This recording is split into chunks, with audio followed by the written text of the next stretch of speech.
सभी शिक्षक साथियों को मेरा नमस्कार। साथियों, मेरे YouTube चैनल में आप सभी का एक बार फिर से स्वागत है। साथियों, मिशन प्रेरणा के अंतर्गत उत्तर प्रदेश को प्रेरक प्रदेश बनाने का लक्ष्य रखा गया है, जो हमें मार्च 2022 तक प्राप्त करना है। इसी के क्रम में 3 मॉड्यूल विकसित किए गए हैं: आधारशिला मॉड्यूल, ध्यानाकर्षण मॉड्यूल और शिक्षण संग्रह मॉड्यूल, जो सभी अध्यापकों को उपलब्ध कराए जा चुके हैं। अब इन मॉड्यूल को अध्यापकों ने कितना अध्ययन किया, कितना अध्यापक इन मॉड्यूल को पढ़ रहे हैं, इस सब को देखने के लिए परिषदीय विद्यालयों में निरीक्षण किए जा रहे हैं। निरीक्षण टीम आपके विद्यालय में आती है और आपसे मॉड्यूल पर आधारित काफ़ी प्रश्न पूछती है। इसके साथ साथ अलग अलग जिलों में अलग अलग टाइम पर ऑनलाइन परीक्षा आयोजित की जा रही हैं। साथियों, दिनांक 27/11/2020 को जनपद कानपुर नगर में ध्यानाकर्षण मॉड्यूल पर आधारित प्रश्नोत्तरी की आकलन परीक्षा आयोजित की गई। ये परीक्षा अन्य सभी परीक्षाओं से अलग थी, इसीलिए ये वीडियो आप सभी लोगों के लिए बहुत ज़्यादा महत्वपूर्ण है। इसलिए वीडियो को बहुत ज़्यादा ध्यान से देखिए। क्या खास बात थी इस वीडियो की? सबसे पहली बात तो इस वीडियो की ये थी कि इस प्रश्नोत्तरी में 40 प्रश्न पूछे गए और टाइम केवल आधे घंटे का था, यानी कि आपको आधे घंटे में 40 प्रश्न करने थे। काफी कम समय था, तो ऐसे में वही प्रश्न कर सकते हैं जिन्होंने मॉड्यूल को अच्छे से पढ़ा हो, या मैंने प्रश्नोत्तरी की वीडियो बनाई हुई है, 30-35 वीडियो मैंने बनाई हुई है मेरे चैनल पर। प्रश्नोत्तरी के नाम से, मिशन प्रेरणा प्रश्नोत्तरी के नाम से मैंने एक अलग प्लेलिस्ट बनाई है, उसमें जाके आप उन्हें देख सकते हैं। जिसने ये प्रश्नोत्तरी की सभी वीडियो ध्यान से देखी हैं, वो इस प्रश्नोत्तरी को आसानी से कर सकता है, वरना दिक्कत हो सकती है, क्योंकि इतने समय में किसी दूसरे अध्यापक से आप नहीं पूछ सकते, क्योंकि जिस अध्यापक से आप पूछेंगे वो खुद पेपर कर रहा होगा, तो वो आपको नहीं बताएगा। और दूसरी खास बात क्या थी इस प्रश्नोत्तरी में? इसके टाइमिंग की। मेरे स्कूल के शिक्षक या किसी भी स्कूल के शिक्षक ये सोचते हैं कि अगर विद्यालय टाइम में इस तरह की परीक्षा होगी तो हम सभी मिलकर ऐसी परीक्षा को कर लेंगे, लेकिन इस परीक्षा की खास बात ये थी, ये परीक्षा शाम को 6 बजे से लेकर 6:30 बजे के बीच हुई, यानी कि 6 से 6:30 के बीच में किसी के पास मॉड्यूल नहीं होगा और सब अपने घर पर होंगे। और घर पर होने के साथ साथ 6 से 6:30 बजे का टाइम है, तो आप अपने सहायक, अपने साथ के शिक्षक के साथ फोन पे वार्ता भी नहीं कर सकते, क्योंकि आधे घंटे में परीक्षा समाप्त होनी थी। मैंने भी इस परीक्षा को 6:30 सवा 6 बजे खोला, और खोलने के बाद जैसे ही मैं इस परीक्षा कर रहा था तो 6:30 बजे बंद हो गई, यानी कि बहुत कम समय मिला। तो साथियों, इसलिए वीडियो को बहुत ध्यान से देखते रहिए, और जितनी भी प्रश्नोत्तरी की वीडियो मैंने बनाई हुई है उनको आप एक बार जरूर देख लीजिए, जिससे कि आपकी इस तरह आपके ब्लॉक या आपके जनपद में इस तरह की परीक्षा आयोजित होती है तो आप आसानी से उस परीक्षा को कर सकें। साथियों, वीडियो को शुरू करने से पहले मैं आपको बता देना चाहता हूं, अगर आप चाहते हैं इस तरह की इन्फॉर्मेटिव वीडियो आपको एक प्लेटफॉर्म पर मिले, तो उसके लिए मैंने इन्फॉर्मेटिव वीडियो व्हाट्सएप ग्रुप और इन्फॉर्मेटिव वीडियो टेलीग्राम ग्रुप बनाए हुए हैं। आप चाहें तो मेरे ग्रुप से जुड़ सकते हैं। ग्रुप का लिंक आपको वीडियो के डिस्क्रिप्शन बॉक्स में मिल जाएगा, उस पर क्लिक करके आप मेरे ग्रुप से जुड़ सकते हैं। तो चलिए जानते हैं क्या क्या प्रश्न इस परीक्षा में पूछे गए। तो सबसे पहले इस परीक्षा में इस तरह से दिया हुआ था, मिशन प्रेरणा के अंतर्गत ध्यानाकर्षण प्रश्नोत्तरी। अंक विवरण दिए हुए थे। ए ग्रेड में 35 से 40, बी ग्रेड में 34 से 50 यानी कि 34 से 30 यानी कि गुड, सी ग्रेड में 25 से 30 यानी फेयर, इनमें मिसप्रिंट हो गया ये, और डी ग्रेड में 20 से 24 यानी कि सेटिस्फैक्ट्री, ई ग्रेड में 11 से 19 यानी कि अनसेटिस्फैक्ट्री, और एफ ग्रेड में 0 से 10 यानी कि वेरी पुअर। ये ग्रेड भी डिसाइड किए हुए थे इस परीक्षा में। नेक्स्ट, पहला प्रश्न था, ध्यानाकर्षण कार्यक्रम हेतु इनमें से सबसे पहले क्या करना चाहिए? अगर आपको ध्यानाकर्षण करना है तो सबसे पहले आपको क्या करना चाहिए? एंड लाइन परीक्षण, मिड लाइन परीक्षण, बेस लाइन परीक्षण और सुपर लाइन परीक्षण। तो ध्यानाकर्षण कार्यक्रम करने से पहले आपको पहले बच्चों का परीक्षण करना होगा कि बच्चों ने को कितने लर्निंग आउटकम प्राप्त हैं, तो इसके लिए बेस लाइन परीक्षण आपको करना होगा। उसके बाद नेक्स्ट प्रश्न था, प्रारंभिक स्तर पर आरंभिक परीक्षण प्रपत्र में कुल कितने प्रश्न होते हैं? यानी प्रारंभिक स्तर पर आपके 10, 15, 20, 25। तो साथियों, प्रारंभिक स्तर पर आपके 15 प्रश्न होते हैं। जो आपको आरंभिक परीक्षण प्रपत्र आप बनाएंगे उसमें आपको 15 प्रश्न रखने होंगे। तो 15 प्रश्न में आपको 10 आपको वस्तुनिष्ठ रखने होंगे और 5 आपको आत्मनिष्ठ रखने होंगे, यानी कि 10 आपके ऑब्जेक्टिव होंगे और 5 आपके सब्जेक्टिव होंगे। नेक्स्ट प्रश्न था, उच्च प्राथमिक स्तर पर आरंभिक परीक्षण प्रपत्र में कुल कितने प्रश्न होंगे? 10, 15, 20, 25। तो साथियों प्राथमिक स्तर पर आपके 15 हैं, लेकिन उच्च प्राथमिक स्तर पर आपको 25 प्रश्न रखने होंगे, जिनमें से 20 आपके वस्तुनिष्ठ होंगे और 5 आपके आत्मनिष्ठ होंगे। नेक्स्ट प्रश्न है, आकलन के पश्चात बच्चों का समूह कैसे बनाते हैं? ए ऑप्शन है प्राथमिक एवं उच्च प्राथमिक में 3 समूह, ए बी सी, प्राथमिक विद्यालय में 3 और उच्च प्राथमिक विद्यालय में 4 समूह, सी आवश्यकता अनुसार, डी कोई आवश्यकता नहीं और ई आदर्श। तो साथियों आकलन के पश्चात जब आप बच्चों के समूह बनाएंगे तो आपको 3 समूह बनाने होंगे, प्राथमिक में भी और उच्च प्राथमिक में भी, यानी कि ए बी सी 3 समूह आप बनाएंगे। नेक्स्ट प्रश्न है, आकलन के पश्चात बच्चों का समूह कैसे बनाते हैं? तो ये तो आपका हो ही गया, आकलन कैसे बनाते हैं। ए बी सी, शिक्षण कार्य की पूर्व तैयारी में क्या होना अति आवश्यक है? वार्षिक परीक्षा फल, सत्र परीक्षा परिणाम, लर्निंग आउटकम सूची, समूह निर्धारण, अधिगम स्तर सूची और समय सारणी। यानी अगर शिक्षण कार्य से पूर्व आप तैयारी करना चाहते हैं तो सबसे पहले तो आपको लर्निंग आउटकम की जरूरत पड़ेगी, फिर समूह का निर्धारण आपको करना पड़ेगा परीक्षा के माध्यम से, फिर अधिगम स्तर सूची और समय सारणी ये आपको बनानी पड़ेगी। तो इसका आंसर थर्ड होगा, थर्ड पे आप क्लिक कर देंगे। उसके बाद नेक्स्ट प्रश्न है, ध्यानाकर्षण शिविर हेतु समय सारणी किस भाग में दी गई है? तो साथियों ध्यानाकर्षण मॉड्यूल जो है उसमें आपके 4 भाग दिए हुए हैं और समय सारणी जो है आपकी भाग 4 में दी हुई है, ये आपको ध्यान रखना है। नेक्स्ट प्रश्न है, निम्नलिखित में से कौन सा लर्निंग आउटकम नहीं है? साथियों लर्निंग आउटकम के 3 अन्य नाम भी होते हैं, जिनमें अधिगम परिणाम भी होता है, अपेक्षित दक्षताएं भी लर्निंग आउटकम को ही कहेंगे और सीखने के प्रतिफल भी लर्निंग आउटकम को ही कहेंगे, लेकिन परीक्षा परिणाम आपका लर्निंग आउटकम नहीं होता, इस पे आप क्लिक कर देंगे।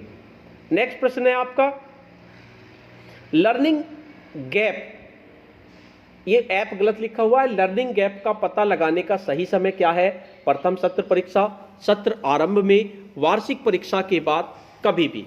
यानी आपको लर्निंग गैप का पता लगाना है तो इसके लिए सबसे ज़्यादा जो समय सही होता है यानी कि सत्र के आरंभ में, यानी सत्र के आरंभ में ही आपको लर्निंग गैप का पता लगाना है प्रारंभिक आकलन प्रपत्र की मदद से। तो इसका आंसर आपका सत्र आरंभ होगा। उसके बाद इनमें से कौन एक शिक्षण तकनीक नहीं है? तो ध्यानाकर्षण मॉड्यूल में आपको 18 शिक्षण तकनीक दी हुई है, इसमें रोचक प्रस्तावना भी दी हुई है, बच्चों को अभ्यास के अवसर देना भी दी हुई है, परीक्षा प्रपत्र आपकी कोई शिक्षण तकनीक नहीं है और शैक्षिक भ्रमण भी आपकी शिक्षण तकनीक है। तो इसका आंसर आपका परीक्षा प्रपत्र होगा। नेक्स्ट आता है आपका, आरंभिक परीक्षण हेतु आकलन में किस प्रकार के प्रश्न होंगे? तो आरंभिक परीक्षण हेतु आकलन में आपके वस्तुनिष्ठ प्रश्न भी होंगे और आत्मनिष्ठ प्रश्न भी होंगे। तो इसका आंसर आपका सी होगा, सी पे आप क्लिक कर देंगे। उसके बाद नेक्स्ट, आरंभिक परीक्षा में प्रत्येक विद्यार्थी द्वारा प्राप्त लर्निंग आउटकम को कहाँ चिन्हित करना है? यानी बच्चे ने लर्निंग आउटकम प्राप्त कर लिया, आपको चिन्हित क्या करना है? तो आपको एक प्रेरणा तालिका बनानी है। प्रेरणा तालिका में अपेक्षित दक्षताएं होती हैं, विषय होते हैं, उपविषय होते हैं, अपेक्षित दक्षताएं होती हैं और उसके बाद 30 कॉलम बने होते हैं जिसमें बच्चे का नाम लिखा जाएगा और लर्निंग आउटकम उसने कब प्राप्त किया ये सब लिखा जाएगा। तो इसका आंसर आपका प्रेरणा तालिका होगा। नेक्स्ट प्रश्न है, आकलन प्रपत्र में ज्ञानात्मक, बोधात्मक, अनुप्रयोगात्मक और तर्कात्मक प्रश्नों का प्रतिशत क्या होगा? 20, 50, 10, 20 या 20, 50, 20, 10 या 15, 45, 25, 15 या 20, 50, 15, 15। साथियों आकलन प्रपत्र जब आप बनाएंगे तो उसमें बोधात्मक प्रश्न आपको 20% देने होंगे। इसके साथ नहीं, ज्ञानात्मक आपको 20% देने होंगे, सॉरी, ज्ञानात्मक आपको 20% देने होंगे, बोधात्मक आपको 50% देने होंगे, अनुप्रयोगात्मक फिर आप 20% देंगे और तर्कात्मक प्रश्न आपको 10% देने होंगे। तो इसका आंसर आपका सेकंड सही होगा। उसके बाद आरंभिक परीक्षण के उपरांत कापियां चेक करने की अवधि 5 दिन, 4 दिन, 2 दिन, 10 दिन। और जब आप आरंभिक परीक्षण करेंगे तो उसके बाद आपको कॉपी चेक करनी होगी और कॉपी चेक करने के लिए 2 दिन का समय दिया गया है, यानी कि 2 दिन के अंदर आपको कॉपियां चेक करनी है। नेक्स्ट है आपका ध्यानाकर्षण कार्यक्रम में इनमें से कौन सी शिक्षण तकनीक नहीं है? शैक्षिक भ्रमण आपकी शिक्षण तकनीक है, कार्यपत्रक का निर्माण भी आपकी शिक्षण तकनीक है, समेकन आपकी शिक्षण तकनीक नहीं है और समूह कार्य भी आपकी शिक्षण तकनीक है। तो इसका आंसर सी होगा, सी पे आप क्लिक कर देंगे। उसके बाद ध्यानाकर्षण कक्षाएं किस विषय के लिए नहीं है? तो साथियों ध्यानाकर्षण जो कक्षाएं हैं वे 4 विषय को लेकर चली गई हैं, हिंदी, अंग्रेजी, गणित और विज्ञान। 4 विषय आपको लेके चलने हैं। तो इसमें आपका आंसर संस्कृत होगा, संस्कृत पे आप क्लिक कर देंगे। नेक्स्ट है ध्यानाकर्षण के कुल कितने चरण हैं? 2 चरण हैं, 5 चरण हैं, 3 चरण हैं, 7 चरण हैं। तो साथियों ध्यानाकर्षण के आपके 3 चरण होते हैं, तो 3 पे आप क्लिक कर देंगे। ध्यानाकर्षण कार्यक्रम का पहला चरण तो आपका आरंभिक परीक्षण ही होता है। ध्यानाकर्षण कार्यक्रम का द्वितीय चरण क्या होगा? कक्षाओं का आयोजन, एंड लाइन परीक्षण, आरंभिक परीक्षण, मिड लाइन परीक्षण।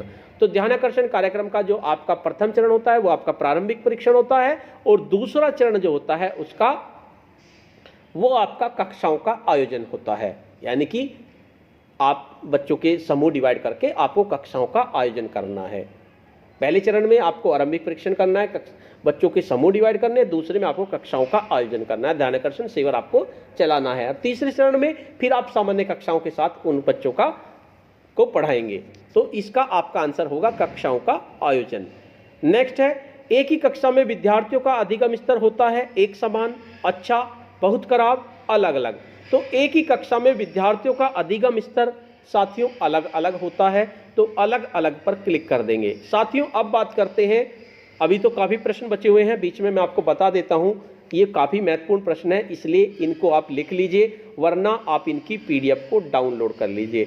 मैं इनकी पीडीएफ को गूगल पे डाल दूंगा। साथियों कोई भी पीडीएफ मैं अपने पास नहीं रखता, वीडियो बनाने के बाद मैं पीडीएफ को डिलीट कर देता हूँ, क्योंकि फ़ोन मेमोरी भर चुकी है और इतने सारे ऐप्स हैं, इतने सारे फोटो होते हैं, तो वे इसकी वजह से फ़ोन मेमोरी भर गई है, तो इसलिए मैं पीडीएफ को डिलीट कर देता हूँ। इसलिए मुझसे पीडीएफ की डिमांड ना करें, क्योंकि मेरे पास पीडीएफ होती ही नहीं है। दूसरे मैं क्या काम करता हूँ, इसकी पीडीएफ को गूगल ड्राइव पर पासवर्ड से प्रोटेक्टेड करके मैं इसकी पीडीएफ को डाल दूंगा। उसे आप मेरे वीडियो के डिस्क्रिप्शन बॉक्स में उसका लिंक आपको मिल जाएगा, उस लिंक पे क्लिक करके आप इस पीडीएफ को डाउनलोड कर सकते हैं। मैं इसका पासवर्ड अभी डिसाइड कर देता हूं। इसका पासवर्ड होगा क्विज, QUIZ। सभी आपके स्मॉल लेटर का यूज करना है, कैपिटल लेटर आपको बिल्कुल भी यूज नहीं करने, स्मॉल लेटर QUIZ क्विज @ और ये कानपुर की है तो कानपुर ही लिख देते हैं इसका, KANPUR क्विज @ कानपुर। ठीक रहेगा पासवर्ड, आप इसको ध्यान से देख लीजिए। मैंने आपको पासवर्ड बता दिया है, लिंक आपको वीडियो के डिस्क्रिप्शन बॉक्स में मिल जाएगा। पहले आप सारी वीडियो को देख लीजिए, बाद में आप डाउनलोड करिए। यही नहीं कि आप यहीं पर छोड़ दें वीडियो को, क्योंकि एक बार आप समझ लेंगे तो ज़्यादा बेटर होगा, उसके बाद आप पीडीएफ को डाउनलोड कर लेना। क्विज @ कानपुर, मैं भी इसको लिख लेता हूं, कभी मैं भी भूल जाऊं, क्योंकि क्या होता है मैं जब उसको डाउनलोड करके डाल देता हूं 2-3 दिन बाद या 1 दिन बाद ही मैं भूल जाता हूं मैंने पासवर्ड क्या डाला। तो फिर कोई मुझसे कहते हैं सर पासवर्ड बता दिए, पासवर्ड मैंने क्लियर बता दिया है, मैं यही पासवर्ड डालूंगा, आप इसी से इसको डाउनलोड कर सकते हैं।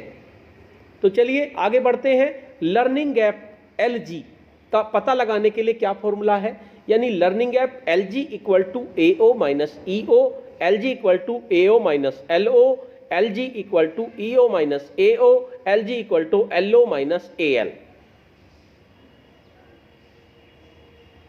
LG। अब देखते हैं लर्निंग गैप।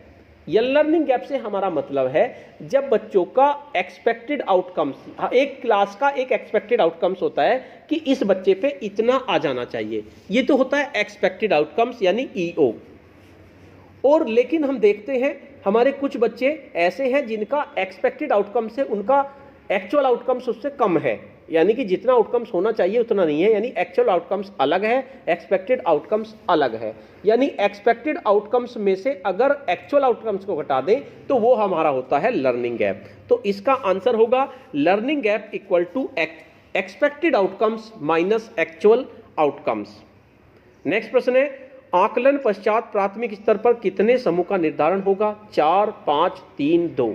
तो आकलन पश्चात प्राथमिक स्तर पर और उच्च प्राथमिक स्तर पर दोनों पर ही 3 समूह का निर्धारण किया जाएगा। तो 3 पे क्लिक कर देंगे। नेक्स्ट प्रश्न है, ध्यानाकर्षण शिविर के दौरान नहीं किया जाता है, चिन्हित लर्निंग आउटकम किया जाता है।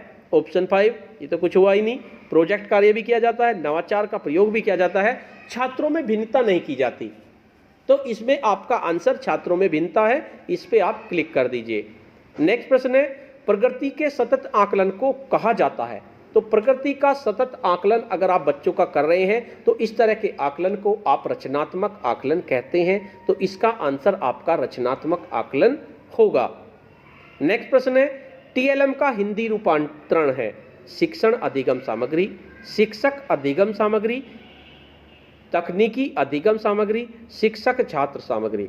टीएलएम टीचिंग, टीचिंग का मतलब शिक्षण, एल लर्निंग यानी कि अधिगम, एम का मतलब मटेरियल यानी कि सामग्री, यानी कि शिक्षण अधिगम सामग्री टीएलएम का हिंदी रूपांतरण होता है। इस पे आप क्लिक कर देंगे। ध्यानाकर्षण कक्षाओं के चरण में प्रश्न पत्र का निर्माण किसके द्वारा किया जाना है? एआरपी के द्वारा? नहीं। डायट द्वारा? नहीं। शिक्षक द्वारा? सही है बिल्कुल। स्वयं अध्यापकों द्वारा? ये और भी ज्यादा सही है, यानी कि 2 आंसर सेम है, शिक्षक और स्वयं अध्यापक द्वारा। एक से ही आंसर है, लेकिन इसका आंसर मेरे हिसाब से स्वयं अध्यापकों पर आप क्लिक कीजिए, क्योंकि अध्यापक को स्वयं करना है। तो इस पे आप क्लिक कर दीजिए। नेक्स्ट प्रश्न है, ध्यानाकर्षण मॉड्यूल में कितनी शिक्षण तकनीकें दी गई हैं? तो ध्यानाकर्षण मॉड्यूल में आपको 18 शिक्षण तकनीक दी गई है, तो 18 पे आप क्लिक कर दीजिए। नेक्स्ट प्रश्न है, ध्यानाकर्षण कक्षाओं के आयोजन हेतु प्रतिदिन कौन सा कालांश लगाया जाना है?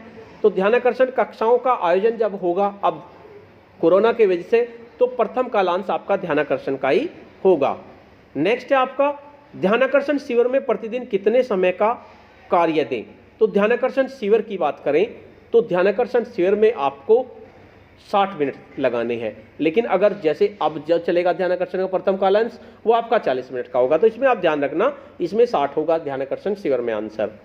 नेक्स्ट है, ध्यानाकर्षण शिविर में कितने विषयों पर कार्य किया जाना है? 2 विषयों पर, 4 विषयों पर, 5 विषयों पर, 3 विषयों पर। तो साथियों मैंने बताया था 4 विषयों पर कार्य किया जाना है, हिंदी, अंग्रेजी, गणित और विज्ञान।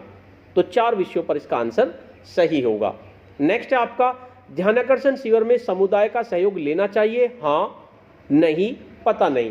तो समुदाय का सहयोग वैसे तो नहीं मिलता, बहुत कम मिलता है, लेकिन लेना चाहिए, हाँ पे हम क्लिक करेंगे।